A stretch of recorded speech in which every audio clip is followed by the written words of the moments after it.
Allah subhanahu wa ta'ala has filled the Quran with logical proofs for His existence, for His creativity, for His deservedness to be worshipped, for the Prophet sallallahu alaihi wasallam being a messenger, for the Quran being only from Allah. Allah has filled the Quran with these messages to think, to reflect on these proofs. So even just reciting the Quran with its translation and thinking about these proofs Allah gives you, this is enough to give you a strong foundation. Then next, what happens when you're asked a question?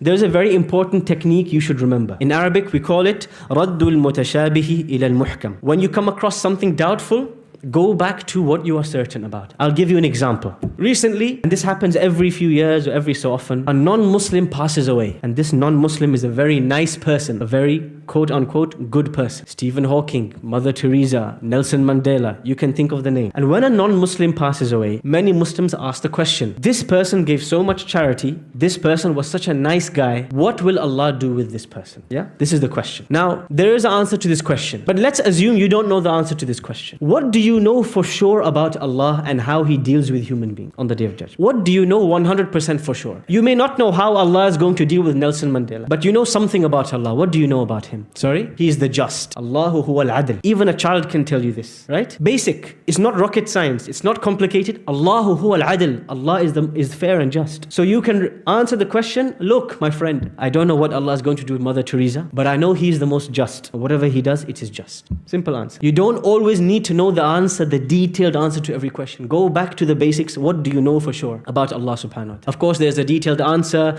How does Allah deal with people who never heard the revelation, who never heard the message of Islam? How does He test them? But all of it can come under this point. Allah is fair and just. Why would Allah be unjust? What does He have to get out of it? Does He get any brownie points out of it? Wal-'iyadhu billah. As a good example, in the life of the Prophet sallallahu alaihi wasallam, when he explains to his companion how to answer the question, who created Allah? The first thing is, nobody asked him the question. He introduced the question. This is very important. If you're a parent, before your child asks you a question, you should introduce the question to them. And so to summarize, we said doubts can come from internal reasons or sources or from external sources. We said the best way to deal with doubts is to create a strong foundation for why you believe in Islam. And then if you come across a doubt, there are two ways to deal with it. One way is you go back to the basics that you know for sure. And the second way is you look for a detailed answer for your question. But don't throw the baby out with the bathwater. Jazakumullahu khairan wal afu minkum wa sallallahu wa sallam wa barak ala nabiyyina Muhammadin wa